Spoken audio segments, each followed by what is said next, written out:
Into the meeting of the Governance and Audit Committee.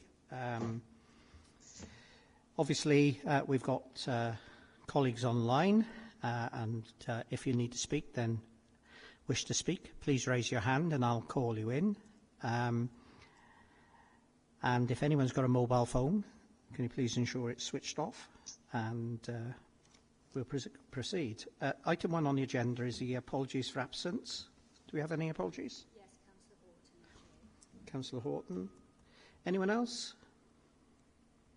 No. Okay. Item 2 on the agenda then is declarations of interest.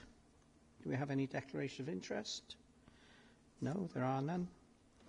Item 3 then on the agenda are the minutes of the last meeting, pages 3 to 18. Just go through them quickly. If anyone's got any issues on correctness only, if you could raise. Don? Yeah, I've got some grammar mistakes on page 5. I've given a list to Pam. There's about 5 of them, so we're not going through them all. But on page 5, 6, 9 and 11. Okay, thank you, Don. I don't know whether you picked that up online. There were some grammatical errors and mistakes. Anyone else wish to raise any issues on the minutes? Norma?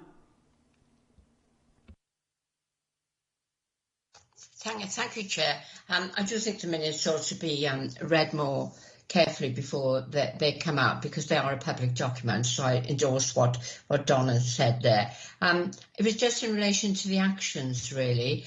What I worry about is that we're not seeing what's happening to the actions that have been agreed at previous meetings. So as far as we as a committee have no assurance that the actions we've raised at each of these meetings are being taken forward, and by when and when completed. So I think it's really important. I think I've mentioned this a number of times at meetings, that they're actually brought forward so we can see they've either been completed or they're in progress, or some other decision has been made around them. Yeah. Thank you, Norma. Does anyone want to comment on that? I think the point Norma makes quite well. Currently, within the documentation, I think it's page 17 and 18, they're the actions from this meeting that the previous meeting that took place. But there does need to be an action plan showing all the rolling actions that were taking place. So as and when they're dealt with, then clearly the officers can tick them off as they're dealt with, and it's just rolling on. Rhys, do you want to comment? Yeah, I think that's fine. We can have a look at the formatting of this, but I've said this previously here. So you might have some actions, but most of the things you're doing are recommendations and comments. So they won't, for lots of those, there won't be a conclusion to those, other than we've taken the recommendation or the comment and we've passed it on to the relevant person. So yeah, that's fine. We'll have a look at the formatting of it. So we've got that rolling log, and put some dates on those things where they're appropriate as well. Okay. Yeah. Norma? Thank you, Chair. I know we've had this discussion before with Rhys, but I think, if we pick up something as a committee and we feel something needs to be done, I think it's really important we know that it's been done, or if there's a decision not to do it for some reason, perhaps officers have a good reason why something shouldn't be taken forward, we should be informed. So, that's my point. I don't expect a response to it, but I think it's quite an important point.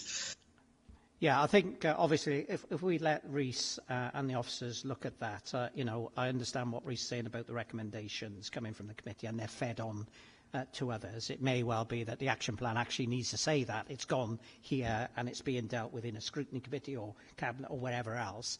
And if it's not being dealt with, as you said, it's not being dealt with, and the reason is this. So if Rhys and the team can look at that, is that okay, Norma? Okay.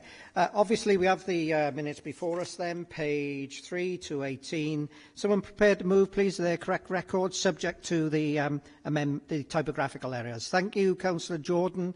Seconder, thank you, Norma. Any all in favour? Thank you, that's carried. Item number 4 on the agenda is update on the compliments, comments and complaints management report. 2022, pages 19 to 24. And is that you, Mark? Over to you then. Thank you. Thank you, Chair. So just for Chair and Committee's benefit, so this is an update that was requested previously. So we came previously in about, I think, September to this committee with the previous annual report. So this is an update that was requested as a result of that. So it is it's kind of an interim thing. So we will be back in probably approximately September with the report that ends kind of round about now, tomorrow, technically. So we will provide an update then. Some of the things that we changed in terms of kind of process and so forth will have an impact on the headline number of complaints for the organisation because we're recording things slightly differently.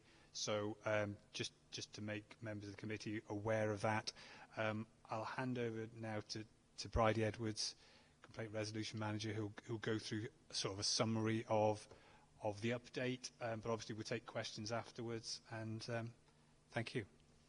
Yeah, thank you, Mark. Thank you. Thank you, Bridie. Thank you. Okay, so just to highlight some of the progress that's been made, we've revised the complaints policy, and this has been signed off by Cabinet. This happened at the recent Cabinet meeting, and the feedback policy underpins the foundations really for developing staff training. Some of the revisions to the policy included a simplification of the layout of the policy and a reduction in the size as well. We were able to provide some clarity between the processes that we follow for corporate and social services. We've reduced the time frame in accepting corporate complaints from 12 months to 6 months. That's in line with other local authorities. And we've detailed the refusal criteria as well, so that's nice and clear there. We've also included performance monitoring details. So we have 4 workshops planned for delivery for staff across the council, and these will commence in May. So that's the update on that section there. With regards to My Council services, so that is the software that the Complaints Department use to record and monitor complaints, compliments and comments. So I mentioned at when we were here last time, we were seeing an increase in number of comments coming through. There were 4,000 plus received at the last annual report. So I was keen to analyse that, and upon analysis it was identified that a vast majority of those were requests for service. So in light of that, we developed 2 new forms, one for refuse and one for waste savers, and as a result, it means that the service request goes straight to the service area and then they're processed directly and they're not just recorded as a comment. So that's, and then just to give some sort of figures on that. So in 2022, from November to the end of February, we received 518 comments.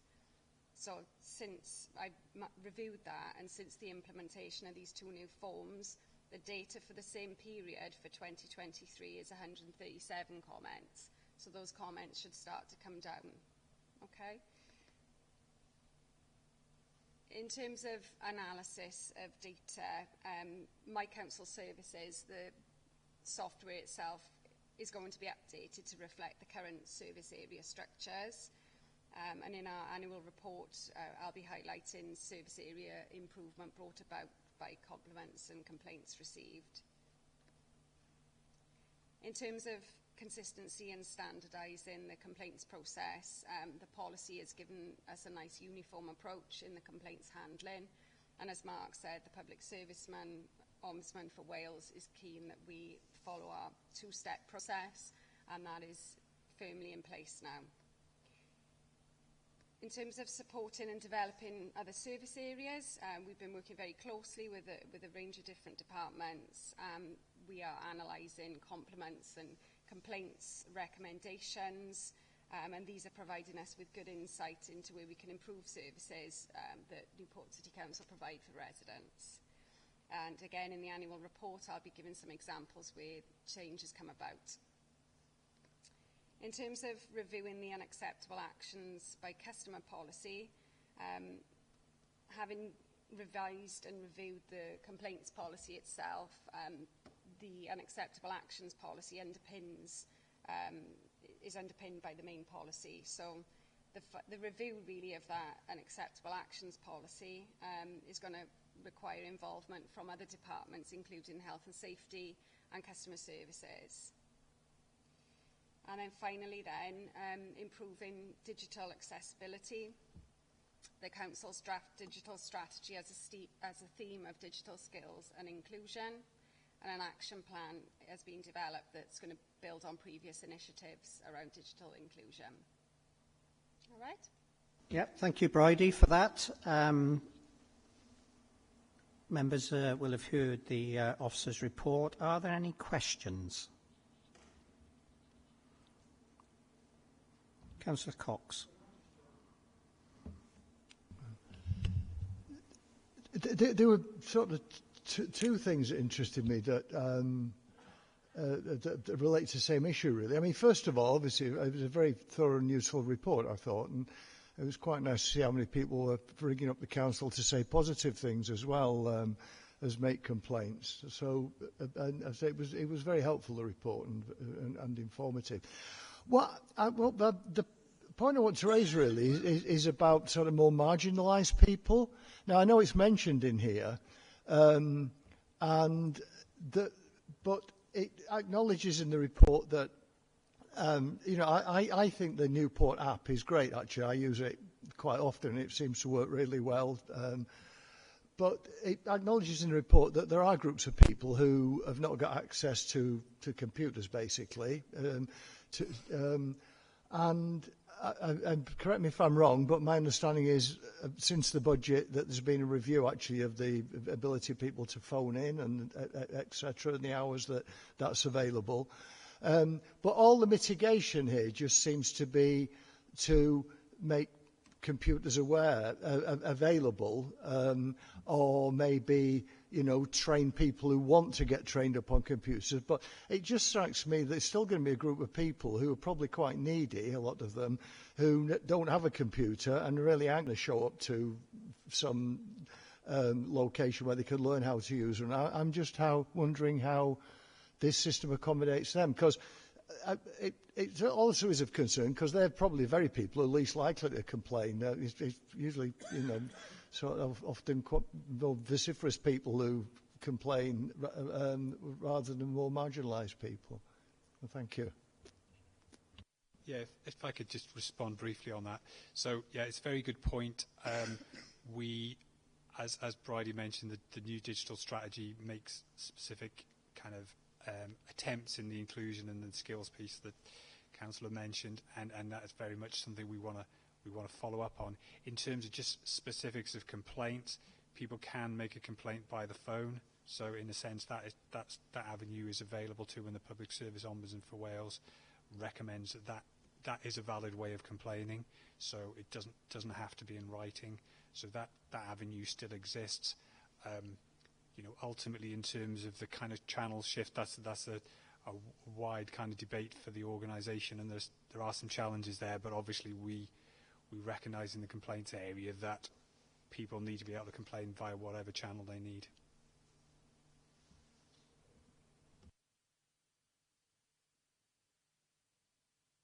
Okay, just a couple of questions then from me.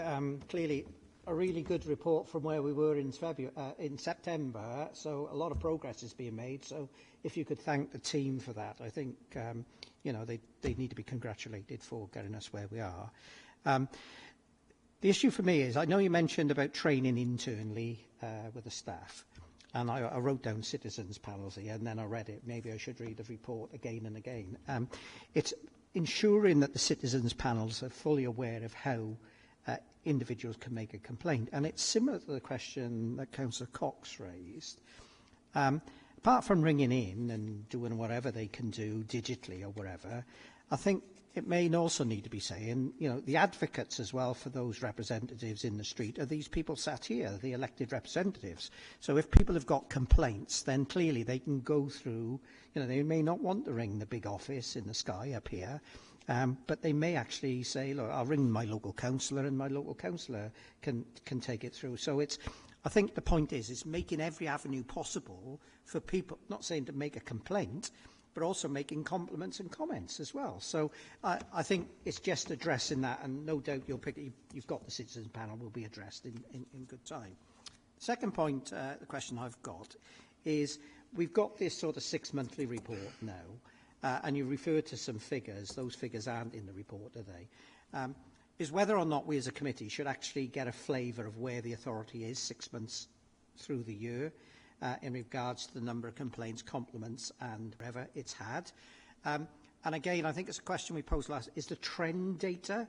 Because if you're getting 101 complaints about fly tipping down in Maze Glass or whatever it may be,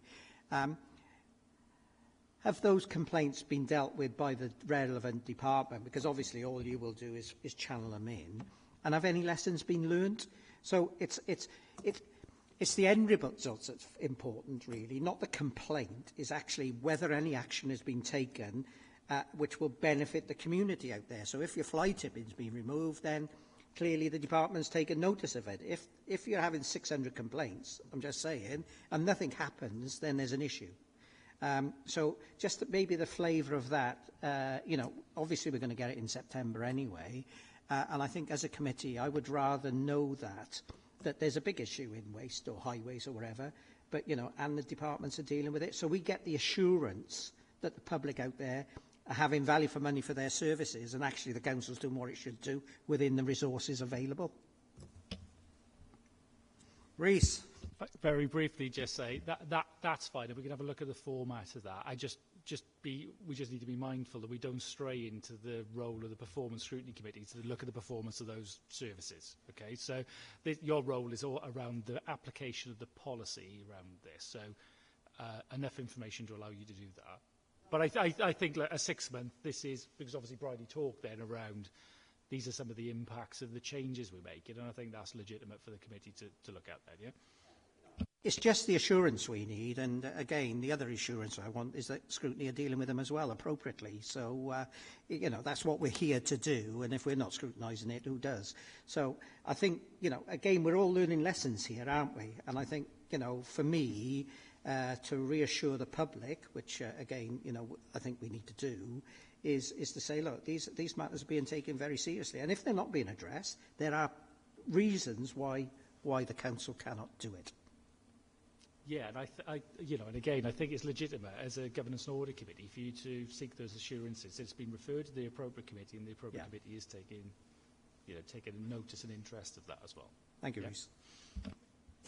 Mark. Yeah, thank you. I agree with what Rees said, and I guess the other point to make is that because we're in a period of transition, the figures will be slightly misleading, and because of that transition. So because it's not complete, then we'll see part year of a kind of change. And just to reiterate some of the reasons for some of this, exactly what you were talking about is there were times when the complaints team was an extra step in the chain, rather than it going directly to a service to respond to effectively a service request.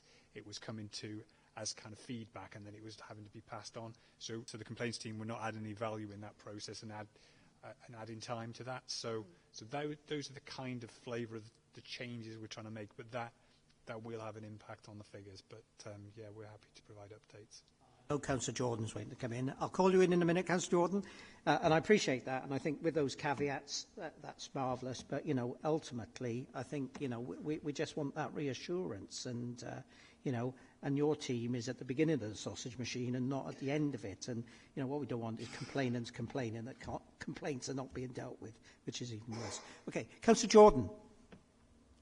Yeah, thanks. It's just might be a quick observation as well, or something. Not quite sure how I'll go with this one. Where you go, like my Councillor Cox said, you know, some people actually can't access the services itself, but they usually ring up and phone. I'll give an example. Like the other day, I actually rang up Torvine Council to complain about the potholes, and when I spoke to somebody, they put me straight through to the Highways Department, and they done the form like I would do if I filled it online. They do it over the phone for you, so I go through all that same process. Does Newport City Council do that here as well? Yeah, well, there is, well, Mari may be able to answer it as well, but there is an online form in terms of, in reality, we don't get many requests there other than the online form, but that facility is available in the contact centre. So if somebody rang up the contact centre, they would have the facility to do that on behalf of the individual in the same way as they could do other transactions on behalf of an individual. The system the contact centre uses is the same, effectively, as that citizens would use, so it is joined up in that regard. Oh, right, brilliant, thanks. Okay. Thank you, Councillor Jordan. If there are no other questions, any comments? As I said, well done. Keep up the good work, and let's see what happens at the next report. The recommendation, I think, is that we consider the update, which we have. I think we note the contents of the report, and we await with interest your report in September, I assume, when the Ombudsman report comes out as well. But thank you all very much. Someone prepared to move, please, that we note and await. Thank you. We've got a second. All in favour?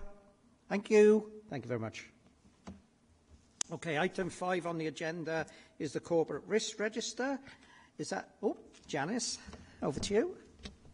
Thanks, Chair. So, so the report starts on page 25, followed by the appendices with more information, including the actual Corporate Risk Register. So this report is presented to this committee, as you know, quarterly. So this report relates to quarter 3, which is the period of October to December last year. So the Corporate Risk Register monitors the risks that prevent the Council from achieving its corporate plan or delivering services to communities and service users in Newport. So it's one part of our risk register for those more serious risks that are assessed across the Council. As you can see from the report, and there's also a really interesting heat map in the appendices, at the end of quarter 3, there were 14 risks recorded in the Corporate Risk Register that are considered to have a significant impact on how we achieve our objectives and legal obligations. One of those being we are always looking at those external pressures facing the Council, our residents and our businesses, and they have a significant impact on those risks in particular. But the Corporate Risk Register still details the actions we're taking to mitigate those impacts as much as possible. So overall, you can see there are 7 severe risks and 7 major risks. In comparison to quarter 2, there were no new or escalated risks, and no risks were closed. But one risk has decreased its risk score, which is the ashback disease, and that's due to the amount of work that's happened with the tree stock around the city. So that's the only kind of major change, but the update's detailed the actions within the period. So as committee members are aware, the risk management policy provides Cabinet reviews the Corporate Risk Register on a quarterly basis as well, and both of you ensure that those procedures are in place to monitor the arrangements of those significant risks. This register is likely to change, as Cabinet will know, as we go into the new year and the new corporate plan. So we're working, Paul and other teams are working really hard on that at the moment and getting that ready. So in quarter 3, we reassessed the risk register as well, and members will see that some of the way in which this presented is slightly different, based on feedback from this committee and other people. So thank you for that. Additionally, service areas this time were asked to consider the external impacts of the Council's medium-term financial plan, alongside the increased demand and pressures on the services and the cost of living increase that we're all facing across businesses, residents and everybody else. So the risk assessments were reviewed by the Council Senior Management Team, and target risk scores have been adjusted to reflect the challenging position, and the Council is accepting, tolerating more risk. And that is not to say that we're not doing anything about them, it's just that the situation we're in at the moment means that we don't have much impact on some of those things. So the senior management team continue to closely monitor the risk positions as part of a standing agenda item, and reassess regularly and address those actions that have been taken. So I'm going to hand over to Paul. No, that's it as an introduction, but any questions, Paul and I are happy to help. Thank you for that, Janice, and obviously I'm sure there will be some questions. Any questions, anyone? Norma? Thank you, Chair, and thank you, Janice, for that really clear introduction and paper. The only points I realise this is a retrospective report, but bear in mind we're nearly in the next financial year. 1st of April is looming pretty quickly. I wondered where we were in terms of the corporate plan, and will it be ready by the 1st of April? In response to that, the corporate plan was approved in November last year, so the corporate plan is available online and is available if you require it. Norma, anything else? No? Councillor Cox, did you have a question? There were two things I just wanted to raise, actually. It's on page 46 about it relates to management of the medium-term financial plan, basically to the budget. I was interested in contract inflation. I mean, what level of risk is involved in because I'm not quite sure what necessarily the balance of the council's contracts in terms of which are fixed, which are maybe have got aspects of them which allows the contractor to put up the price due to inflation, etc. And I'm not sure exactly what that relates to, I suppose, and what the impact of it's going to be. Yeah, hi. I mean that risk as of Q3 was on two things. One is the uncertainty still at that point as to what those cost increases were going to be, and secondly, they were going to be very significant, and therefore the challenges that creates on the budget and creating a balanced budget. So the risk relates to those two aspects. Is it existing contracts that may or looking forward to placing new ones? Mainly existing contracts. Energy in particular was incredibly high, okay. Probably the highest ever, and the single biggest inflation factors. I think if I'm going to be clear about what I've got a side interest in this. I was interested in sort of construction and sort of capital spending. Yeah. So again, my general comment applies to capital projects as well as to the revenue budget as well. It's the uncertainty as to the impact of inflation on capital schemes that have not yet started, for example. As well as the next week's revenue budget as well. On the revenue budget, something like about 60% of energy, the cost of that was all bought in the last quarter of the financial year, because that is when they deemed to be the best time to buy. As it happened, that was the correct move. But we didn't have the certainty as to what that was going to be until we were in that last quarter when we were setting the budget nearly. So that's just a general risk around setting the budget, that we're setting it, prudently and appropriately in that unknown environment. And same goes for capital schemes. We have a big capital programme. Many individual schemes have not yet started. We have a budget figure against them, but clearly, until you tender them, you don't have that certainty. But what we do know is generally building inflation and costs have increased over the last sort of 12, 18 months. Yeah. Okay. Councillor Cox. Yeah, well, I thought I'd give somebody else. Somebody else. You carry on. Right. I just had two things.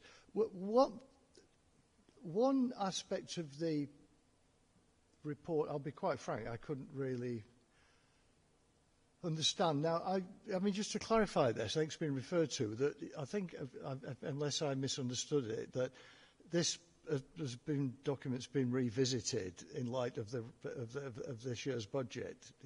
Is it? Yes. So right. So what I'm talking about isn't is relevant. That it was on page 65, and it was about the risk relating to education. If I can just... Councillor, I didn't mean to interrupt. Can you just clarify that, though, Paul? Because this is a backward-look report from October to December. How can the budget have been taken into consideration? Because you wouldn't have set it until February or March. And would that not come into the next quarter? Do you see what I mean? Because... Yes.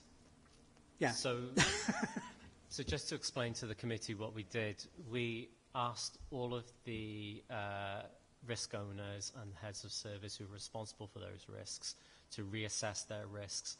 And at that point in time, they would have been going through their budgets within their own teams and within their own departments. So they would have started to get a handle in terms of what their future budget predictions were going to be. So we were asking them to take a forward look in terms of what those risk impacts could be on the pressures on their services. So a lot of those services which are delivered and are affected and impacted by through the corporate risk register, we're asking them to kind of consider those in light of those circumstances. So there would have been some knowns and there would have been some unknowns. Okay. Hence why you have seen the kind of increase in the target risk score because of those unknowns, which we don't have that much control over at that point in time.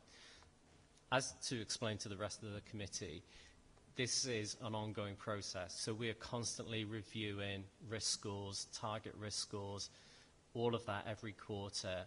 And the role of the executive board is to challenge that and to also challenge risk owners and heads of service to reassess those risks and to challenge, is that a fair reflection in terms of the level of risk that we are facing within the organisation based upon the controls and the governance arrangements which we have in place. Sorry, Councillor, I didn't wish to interrupt, but thank you for that clarification, Paul. I think it needed to be said that, it is an unknown in reality. They would, they don't know what their budget would have been until presumably now they know what it is. Sorry, Councillor Cox, my apologies. Please correct me if I've missed something out here, but when, in relation to schools, the only risk I think I can find is cost pressures of schools are not met, resulting in increased deficit budgets. Please, if there's anything else around schools, I'm not quite sure where that is. And I found that quite surprising, actually, because obviously going back to the criteria for assessing a risk, it includes things like the failure to deliver a key strategic objective. Well, the corporate plan's been mentioned. I mean, clearly a key strategic objective in there is raising educational achievement. Also the formula for assessing a risk includes things like serious failure of service, which has a direct impact on stakeholders.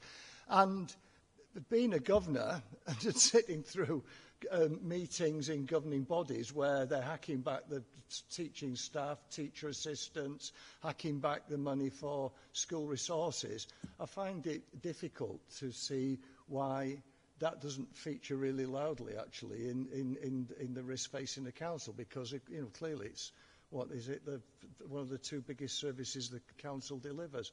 And I can understand how this may be of concern to the people who obviously have got responsibility for managing the school budget, which must be a very difficult, the education budget must be a very difficult job at the moment, but it certainly doesn't seem to me to ring true with what's actually going on the ground in schools.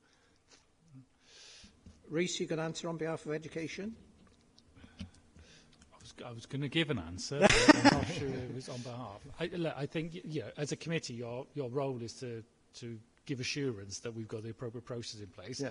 So if you feel as a result of that, actually there are some things missed in service areas because of some of those issues, we can feed that can go back into the feedback for the service area to review. I mean, I obviously do feel that quite strongly, actually. Yeah, I get that. So if that's the committee's view, that will go on to the recommendations log, and we'll get an update from them and a response back in the next meeting to that. Is that okay? I'm saying, is that okay? And I'm looking at Paul and Tracy as I say. Nobody else might agree with me. I don't know yet. Do you have a second point? Or was that? Get that in. I'm finished. Norma and Councillor Jordan, are they legacy hands? Yep. No, mine's not. No. Yours is not. Councillor Jordan, then. Yeah, cheers, Chair. Just going back on page 27, it says there the new risks since Q2. And then go back to page 34. It gives you a breakdown of the new risks, but it doesn't tell you what the new risks are. So, what are the new risks? The new 11 new risks that we've got. Yeah, I can provide that information after the committee if the councillor requires that. That's not a problem. A lot of those risks would have been what are deemed to be service level risks, so they're not significant risks to raise up into the corporate risk register. But yeah, we're happy to provide that if that. No, obviously, if you could supply it to the committee members, and I appreciate that Councillor Jordan wouldn't have raised it unless it was an issue. So if you could provide Councillor Jordan with that reassurance. Rhys? Yeah, and just to add to that, so obviously the Governance and Audit Committee look at the corporate risk register, so that is the top level ones which Cabinet sign off. Those other ones, Councillor Jordan, you'll see in the service plan updates that go through scrutiny committees, because they'll all be within that as well. But we can provide that to the committee for information as well. Cheers, thanks very much. Does that answer your question, Councillor Jordan? Yes, Chair, thank you. Okay, thank you. Are there any other questions? Don? Yeah, can I go back to the dreaded page 65 again, with where the risk is identified, which Councillor Cox was saying about the school budgets not being able to set a proper budget.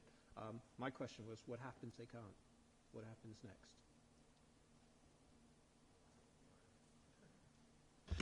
next? So all budgets are based on assumptions.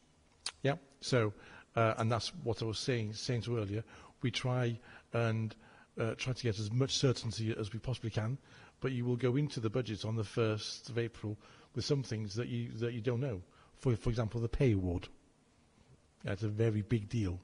So if those assumptions are incorrect, then you will have an in-year budget challenge to manage. So if you're anticipating a 2% pay award, and you get paid a 5% pay award, that's got a financial consequence. Schools, exactly the same. School budgets have been set on various assumptions. There will be efficiency savings attached to school budgets as well, and therefore there's always, the risk that some of those assumptions may not be correct, that could lead to a problem, which we can't discuss today because we don't know, but it could happen. And secondly, of course, schools will have to deliver those efficiency savings that are included within their budget as well. And until school governing bodies have met and agreed their budgets, you don't know if that is something that they've been able to do. But they're on the corporate risk register, and therefore it's absolutely on our radars to be keeping a very close eye on over the next couple of months, when we do get some certainty about school budgets and have they been able to set balanced budgets or not, and the impact of that. So to that extent, the process here is working as it kind of should really. It's flagging up a potential problem that we need to be keeping a very close eye on, and it's going to raise itself to this level because, as I think Councillor Cox was saying, it's one of our biggest budget areas, and therefore, a significant issue potentially. So it's on our radar. Yeah. Questions? Councillor Cox and Don stole my thunder, really, in regards to education. I'm quite amazed that it's only got a risk score of 12.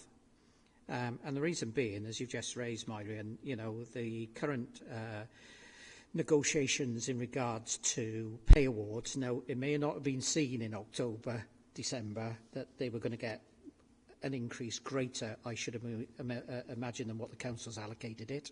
And they may have to pick that money up themselves. But the question I've posed is the point you've just picked up, Myrian. If a school goes into a negative situation, how long does the school have to put that right? Does the council have a policy to say it will allow it to be in a negative situation for 2 or 3 years, and there's a provision that they must get back to a balanced budget? Because what's going to happen is, in my opinion, I think Councillor Cox is, you're going to be in a situation shortly where unless they've got huge surpluses in their reserves, which I don't know what they are because we're not entitled to see it, but you're going to have a lot of schools in a negative situation over the next 6-9 months. And then obviously the council's going to have to deal with what they're going to do, because there's only so much. We've seen it in the press recently, cuts, same as the local authority, cut in services, cuts in staff or whatever. But ultimately they may be in a negative situation, and I don't know how many schools this authority's got, but you may have more now coming up than you've ever had before. And that's why I said, I understand it's in October, December. I don't know where it's going to be, January to March, but I should imagine that is going to start raising quite substantially.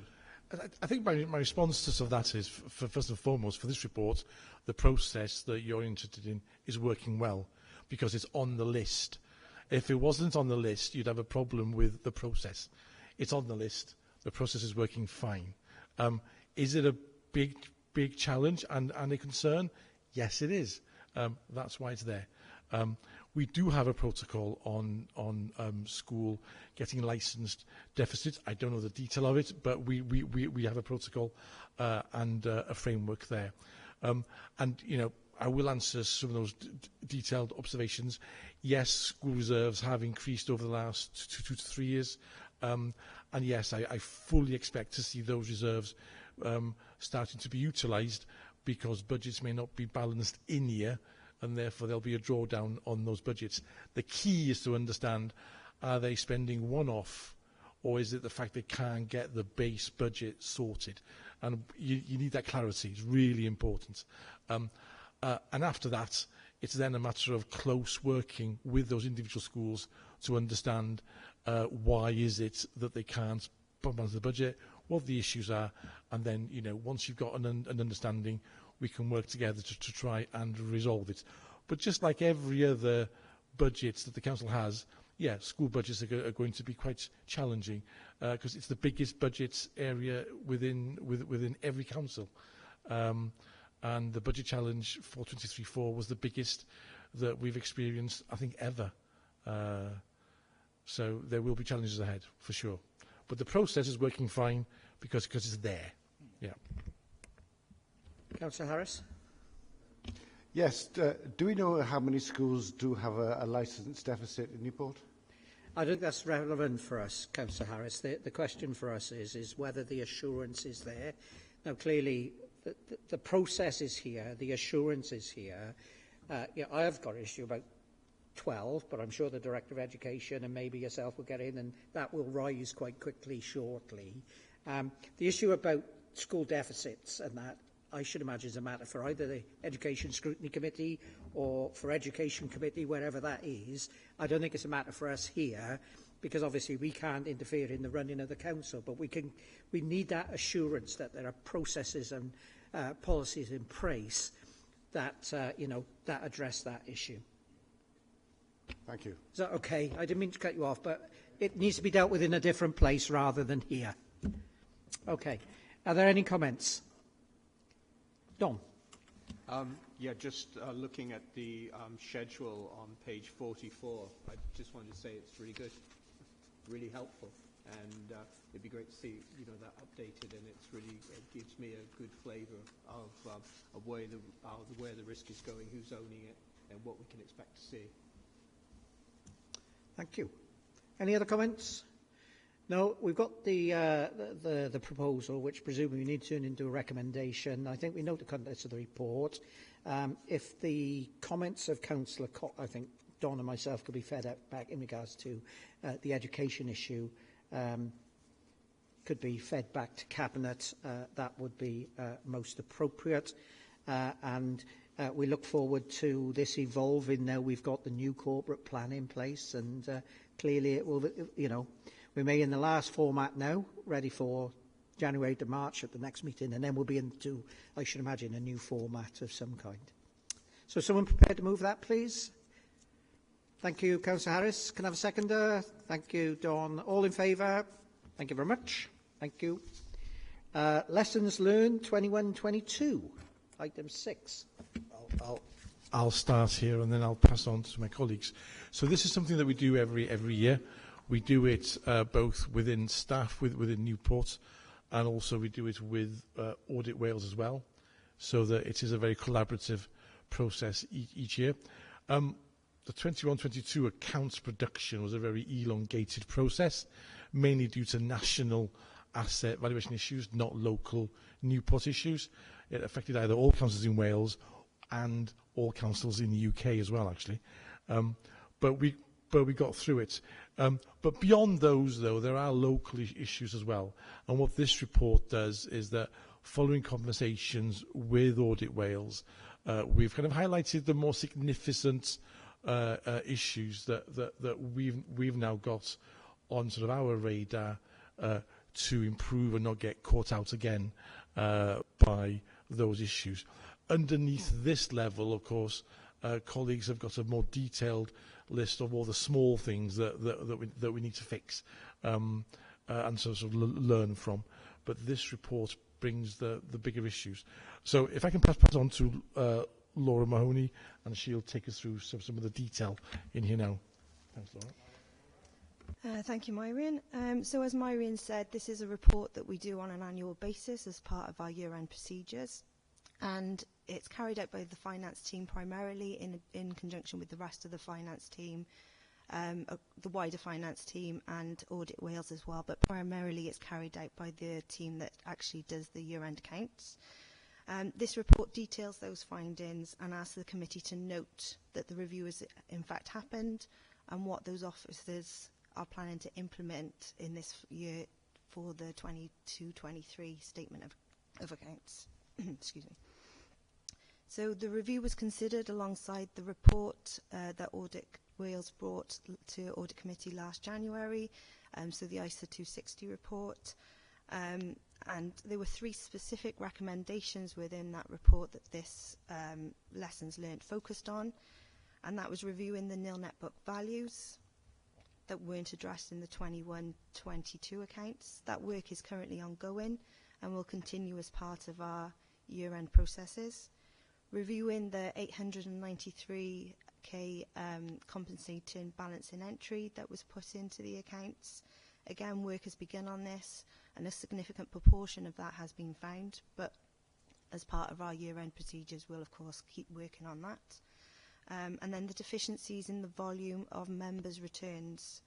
The request for this year's returns have been sent out with the deadline of the 21st of April. Reminders will continue to be sent out until that deadline, and we will also be using April's council to try and pick up any returns that have yet not been submitted.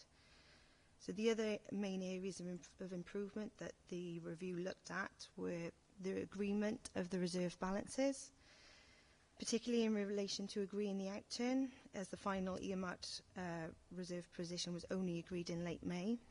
This had a significant impact on the accounts preparation processes, and this year we're trying to complete as much of the administration and the approval around reserves to minimise what is required at year end. Accruals, while we've moved to an automated system which generates a significant amount of the accruals required, there's still a degree of manual intervention that is needed. Some of this is due to systems housekeeping, and it is not being done as frequently as required. And the importance of this has been highlighted to the memo that was sent out to the Council as part of the close-down process. We also have to include a number of information from third parties, and a number of the recommendations within the ISA 260 related to our consolidation of Newport transport accounts and City Deal. Due to the manual nature of this process, there will always be an increased risk of error or interpretation. And as we're quite a small team, there's obviously a lot more emphasis on us just trying to get the statement of accounts done. And we're not able to build in as much of the review of the accounts as we would like within the process. However, this year, there is going to be extra resources added to our team. We're going to be increased by 1 extra post, so hopefully in future that will alleviate some of the pressure, and we'll be able to include a longer review process as part of their close down. Again, the importance of coding and categorising was raised. So whilst our net position is correct, Audit Wales focus on our gross position have shown that our categorising of particular transactions need to improve, and all staff have been reminded of the importance of this. And the final audit governance statement was not actually signed off until January 2023 for the 21-22 statement of accounts, and this was only able to be accommodated because we were so late signing off our financial statements, and they weren't signed off until the end of January. So the timetable of this does need to be reviewed to ensure that the final side documents is received much earlier on in the process.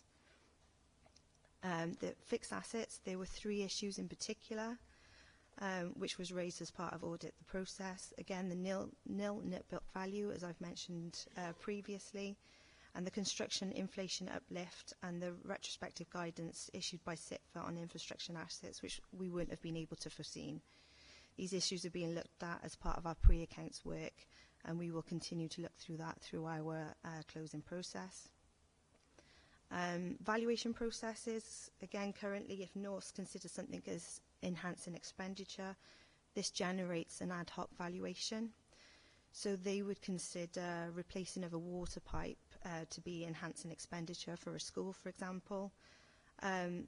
This happened where a school had only been valued the year before, but whereas the repair was only seen to maintain the actual provision rather than actually increasing the capacity of that school. So for us, we wouldn't see that as an enhancing expenditure that would then lead to us needing to revalue the actual asset. So I think there needs to be more clarity between us and NORS about what we would consider as enhancing, and look at bringing their understanding in line with what our accounting would class as enhancing, which is, does it increase the value of the asset? Does it actually give us extra capacity? And then the last thing that we looked at was leasing and IFRS 16.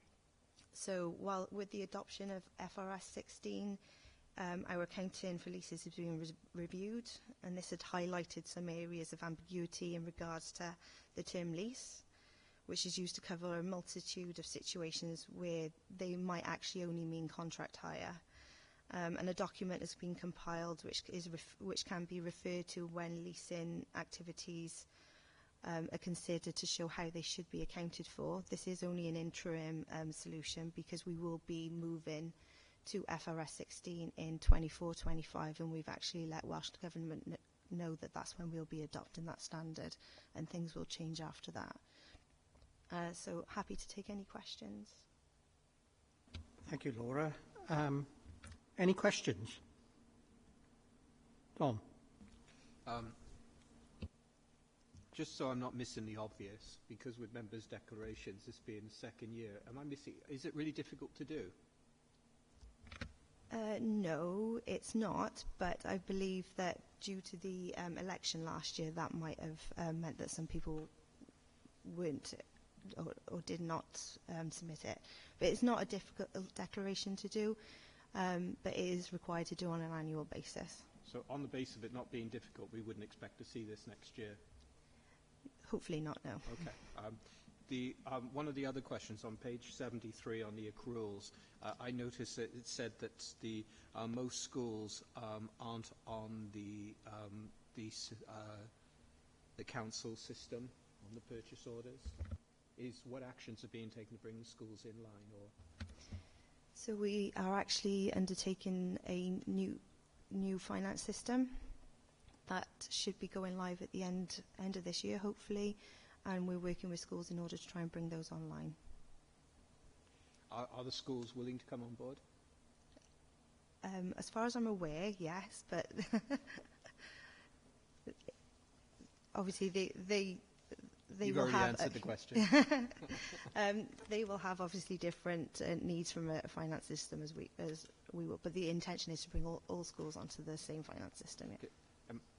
My last question is, because with this learned lesson, underneath, is there some sort of action plan that's beneath this where everything's being adopted and who's looking after it?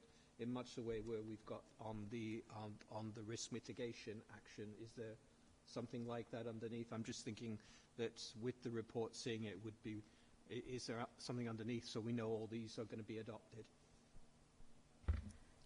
There's nothing formalised, but there is a document that obviously added to this particular report, and it's also going to be part of something that we'll be reviewing on an ongoing basis as we move through the statement of accounts.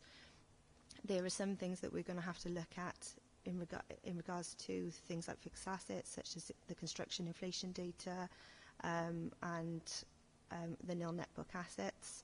That will be looked at as part of Audit Wales audit as well.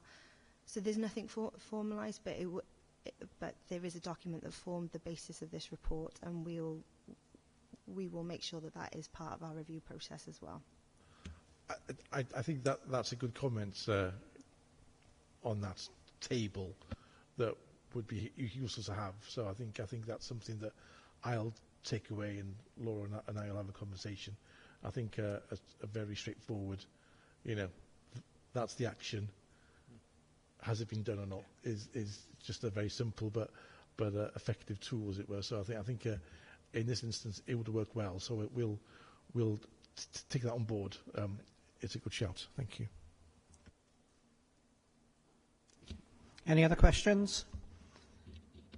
No, Don stole my thunder there because I was going to ask where the action plan is, or whether there would be an action plan, and I think that would be very valuable for the committee because, with all due respect to whoever wrote the report, lots of detail, but it needs, for me, to be simple and in a format. So the area is process for or pre-draft accounts. This is the issue. This is who's dealing with it. This is what we're going to do, and this is the date we're going to do it by. That would be essential, really, because, again, for us to get that assurance. So don't mean to give you even more work, but, I would have thought for you as a team as well, you can tick them off, and it makes it a lot easier. Second question is about assurance. There are two mentions in this report about not having capacity. First one in regards to the third parties and transport, and the other one was in regards to leasing and IFRS. Now, it's pleasing to hear you've got an additional member of staff. But again, for us to receive that assurance, when you're saying that we haven't got enough staff to do it, I'm not getting that assurance in some respects. Then I think there may be a gap in the process here. But I think with the action plan, you could fill that gap in my view. So that's good. The other point, I think Don raised it. This related party relationships. I think, with all due respect, the election's a bit of a red herring. Members are required to sign up to their code of conduct within 2 months, because if they don't get it, they're either disbarred or they don't get their allowances. I think, as part of the process, the related party relationships should be enforced upon the elected members. And for 16 members of I don't remember how many members you've got, 50 some odd, is it, or wherever, it's quite disgraceful, really. That's nearly 25% of the members have not even filled the form in, and presumably they either say they've got something or they don't. So it's either yes or no. And I'd be interested to know what tougher measures will be considered if they don't fill it in. Who's going to sanction the members, and what you're going to do about it. But I think, it's important for good democracy that these forms are filled in and then completed. And I don't know whether I'm entitled to do it, but my view would be to get that insurance from this authority. If 16 members don't do it, then I'd like to see the 16 members before this committee. I'm not sure you have got the authority to do that, but or whether it's, I'm looking at Leanne now, whether it's in the public domain, that information.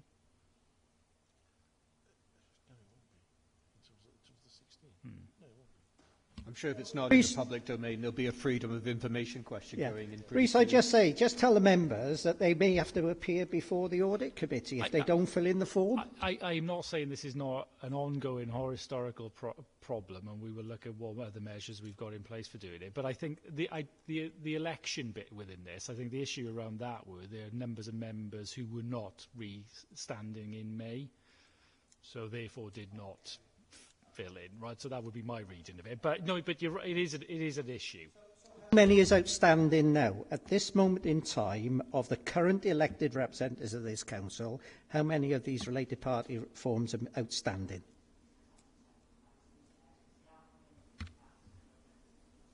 But presumably they should have come in at the election day, shouldn't they, really? Yeah. So there would have been some. So can we get that figure sent round? So for this financial year, the request only went out last week. About last financial year? No, this financial year. So as for last financial year, there were 16 members that didn't actually submit their returns. So that's the new members as well, though, that would be, because the election was in May, wasn't it? Yeah. 23. Yeah, so it's last... Yeah.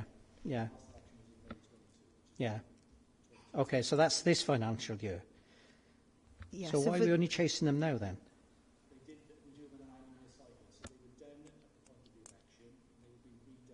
Oh, yeah, so when they were done on the point of the election, how many's outstanding? We don't know, do we? Okay, all right, sorry. It will be a different declaration as well, so we require different information to what their annual declaration would be for democratic. But again, what's concerning is Wales Audit. Audit Wales have picked it up for a second occasion, so I think we just need. All I'm saying is we need to learn some lessons, don't we? Really, and you know, if it's a yes or it's as simple as that, isn't it? We've got some third party, you as they are, or we haven't. You know, what's the difficulty in that? I don't mean to be flippant, but you know, to me, it's not a difficult issue. I agree with you. Okay, it's whether or not I write to the leaders of the requisite groups. If at next committee, if we pick this up, and if not, I'll write to the leaders of the requisite groups, and ask councillor colleagues there if you could sort of maybe advocate as well to say get these done. And that is why we've got the April council meeting penciled in. We'll know who've sent them in by the council meeting, and we'll be tapping people on the shoulder with a form that says, whilst you're here, could you just get this done today? Because it's actually really, really simple. So we're just trying to every year maximise the numbers that we. But your point is well made. They do need to be returned. They are really important. Yeah. Again, it's such a simple form, and again, you know, Wales Audit raising it for 2 years on the trot is not a medal of honour. So if we can address that, please, that'd be great.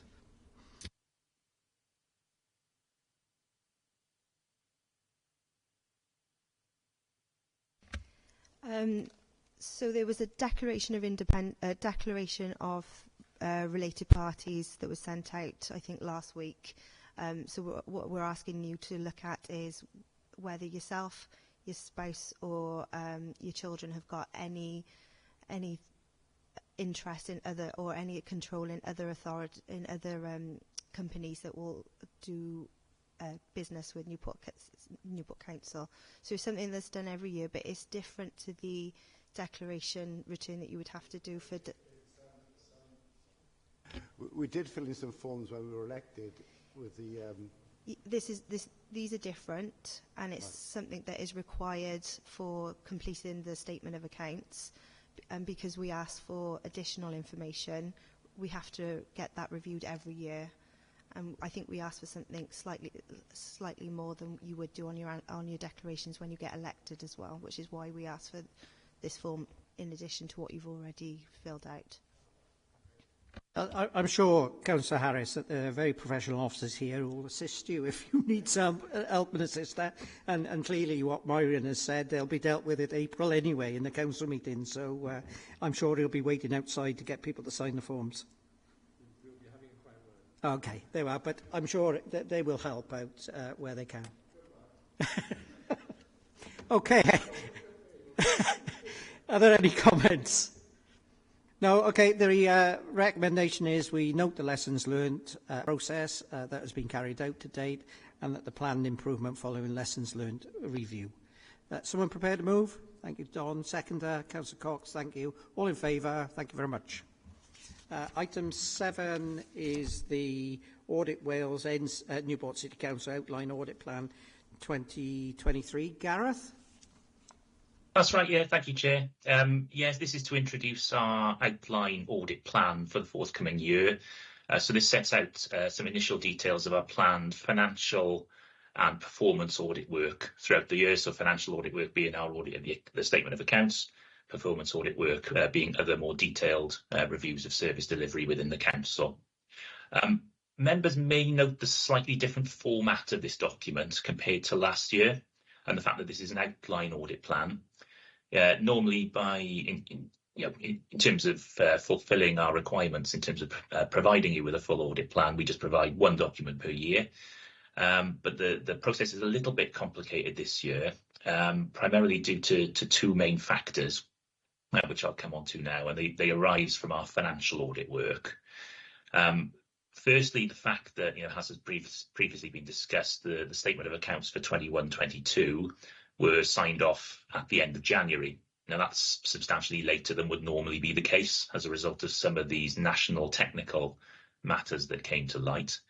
And there are actually a number of audits that are still open. So whereas Newports are closed, there are a few that are still open out there. That impacts on the available resource we have to get underway with planning our 22-23 financial audit work. And so as a result, we're not quite as far progressed in that as we otherwise normally would be. The second factor, as set out in the document, is the introduction of a new auditing standard, ISA 315. I've raised this a couple of times with the committee before, so I won't go over too many of the details again, but it's a fairly fundamental change to our audit approach required by professional standards. It'll result in a much more granular and detailed planning and risk assessment process, and that will drive our work programmes going forward for accounts audit work. We set out some details in Appendix 1, which set out some of the key impacts of that standard this year. That's there for information, but obviously happy to take any questions that anyone may have on that. But as a result of those two factors, some of the details that we'd normally present in our final audit plan, we're not yet able to confirm at this stage. So our intent is just to provide this outline plan here, confirming some details, with a final audit plan then to follow later in the summer, once our financial audit work has had more time to progress. So in terms of the main headlines of this outline plan, on page 7 of the plan, that's page 85 of the pack, it sets out the fact that we can't yet confirm our fee estimate for the year. We do make reference in the document to our published fee scheme, which was approved by the Senedd earlier this year. And that scheme sets out expectations of a fee increase this year as a result of the introduction of ISA 315 in the region of, or in between, 12 and 18%. We'll be able to confirm that exact fee estimate for the council later on in the year. That only affects our financial audit work. So the ISA 315 standard only affects the financial accounts audit work. But there will be an element of inflationary increase. Obviously, we're facing inflationary pressures the same as everyone else as well. So part of that will also feed through into our performance audit fee too. So that will follow in due course, and work is ongoing to confirm that fee estimate. Page 7 also sets out our key team members this year across financial and performance audit. The only significant change to flag up to is a new audit lead this year. So Catherine Watts is joining our team. An experienced financial audit lead, has worked across many of our sectors, including local government. I'm sure will be a welcome addition to the team. And indeed, we've introduced Catherine and other team members to the finance team only a few days ago. Page 8 then sets out our proposed audit timelines for the year at this stage. And again, that's split between our financial audit work and our performance audit programme. So for financial audit, our proposal is to target completion of the audit and certification of the accounts by the end of November 2023. This has been recently communicated to Section 151 officers across Wales. So that is our expectation, our hope this year, that we'll be able to meet that date. We're now in discussions with the finance team to work through the practicalities of that and how we might be able to achieve that date. There are specific complications within the council this year. So the finance team are introducing a new ledger, for example. So we as an audit team are keen to make sure that we don't encroach on that time as much as we can, so that we allow the council to perform that work as much as possible, while still allowing us to be able to complete our audit work by the deadlines that we've set out there. So that is being worked through as it stands. In terms of our performance audit programme, you'll see that the timelines are effectively TBC at this stage. It's hard for us to confirm further details really at this point in time, and it's fairly normal practice for us really just to say that we'll be in discussion on this front with officers within the council to confirm those timelines. Some of them are thematic reviews, national reviews carried out across 22 councils in Wales, so the timelines of that need to be worked out. Some of the local programmes, then, we just need to sit down with officers, establish what the appropriate time is to carry out that work. So that'll be carried out over time. So those are the main headlines of our outline plan. As I said, a final audit plan will follow later on in the summer. That should confirm then our proposed fee estimate for the year. So you'll have the actual amounts there on paper. We'll also be able to set out some of the key audit risks driving our financial audit work this year in line with the new auditing standard. And hopefully then we might be able to bring you some more confirmation of our performance audit timelines in terms of when some of those key elements of the programme could be delivered. Until that point now, our focus is just on getting planning work for financial audit in particular well underway. And as I said, we're now in meetings with the finance team to begin that process. So that concludes everything I had to say, Chair, and happy to take any questions that members may have. Yes, thank you, Gareth. Are there any questions? No? Any comments? The only comment I'd make, try and keep the fee low, because things are tough in Newport City Council, I've been told. So, value for money is what they're expecting, Gareth. Councillor Cox. Yeah. Well, my comment was along the same sort of lines, because that I don't think it's exaggerating that most local authorities were, I don't think it's too strong a word to say they're in a state of financial crisis just a few weeks ago, and absolutely struggling to imagine how they were going to put a budget together. And all credit to the officers of this council that they did the job and they put a budget together which that allows the council to carry on sometimes at reduced level actually, but with the work it's got. It just seems rather a strange time to come along to local authorities and start increasing the audit demands. But being not the person who's an auditor, that just struck me as a rather an important point. Yeah, that's fine. Shall I come in at that point, Chair? Carry on. Yeah. So just to respond to that, and obviously, fully appreciate the comments made, and we appreciate as much as anyone the difficult financial times that local authorities face at the moment. The issue that we face is this introduction of this new standard. So it's not a choice on our side necessarily, and it's horrendous timing, like you say, with all the news headlines that we see about cost of living pressures and so on. But the unfortunate fact that we face is that to deliver our financial audit work in line with professional standards, we have to comply with this new standard that's brought in, which unfortunately results in additional work as that standard is introduced, leading to the proposed increase in fee. So again, fully empathise with the points made and fully understand them, but unfortunately it's just something that we have to comply with this year. I think we understand that, Gareth. You know, you're in a difficult situation, as is everyone else. And I think the performance audit thematic review will be quite interesting regarding the financial sustainability in local government. It will be interesting to see whether, you know, Audit Wales have got any silver bullets to resolve the issue about financial sustainability in local government. You know, let's see what that brings. But thank you for your report. If there are no other comments, I suggest we note the report from you, Gareth, and await the update in due course. Thank you. Thank you, Chair. So, sorry, someone prepared to move? Thank you. Seconder? Thank you, Jason. All in favour? Thank you very much. Item 8 then is the draft work programme.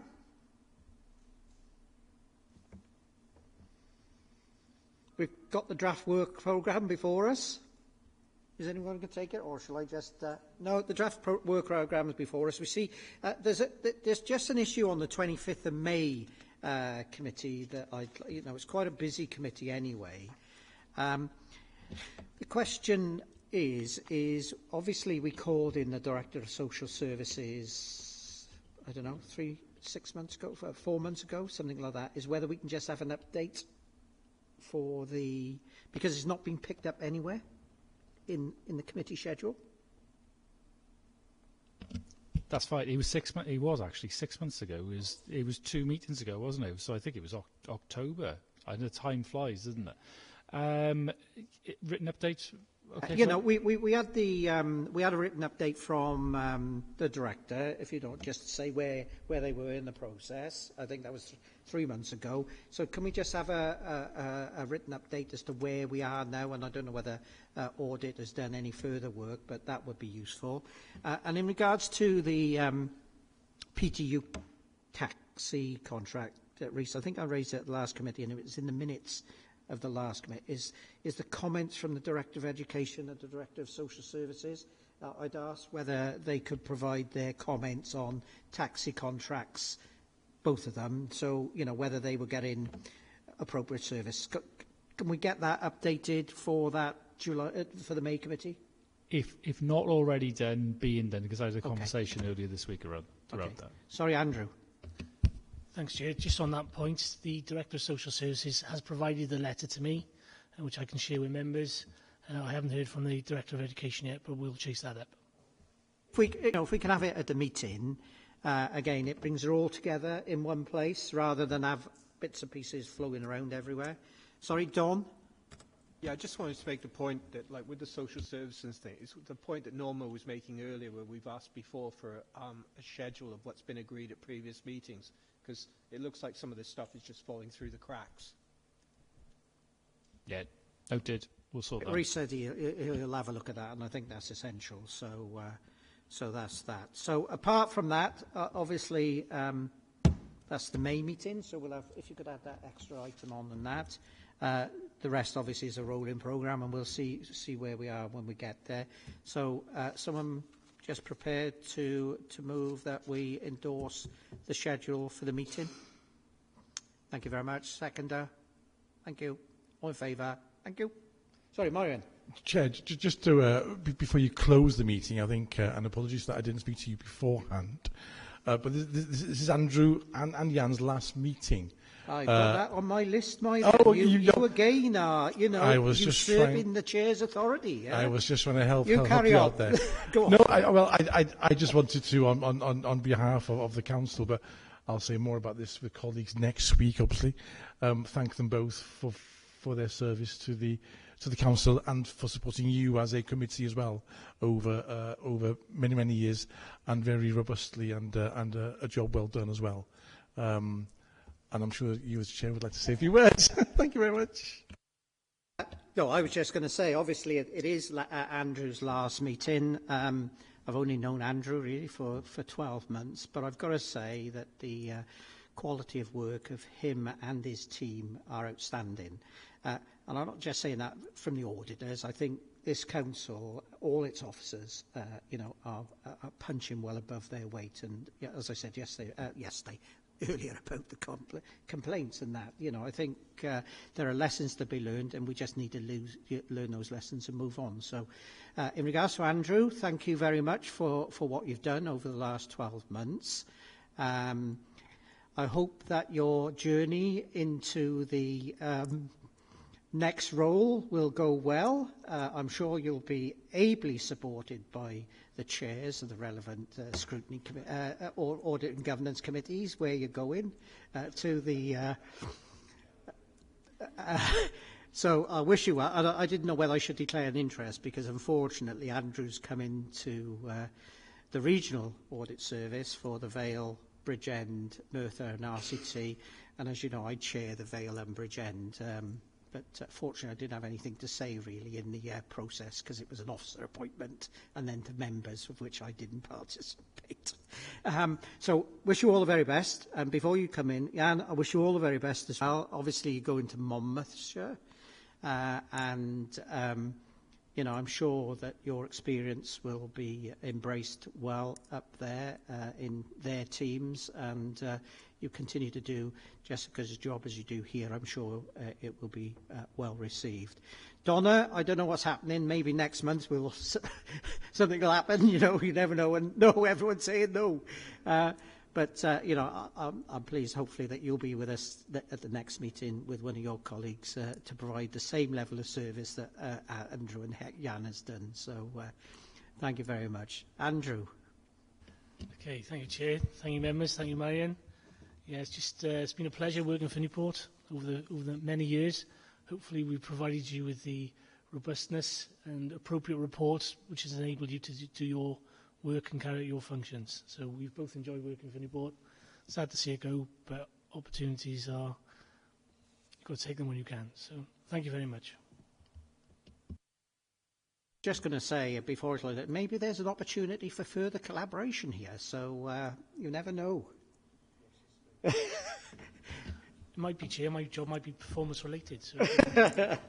Anyway, as I say, thank all the officers this evening for your contribution to this meeting. Can I thank the members for their very valid questions and comments. Clearly, the date of the next meeting is the 25th of May 2023 at 5 o'clock, and I formally close the meeting.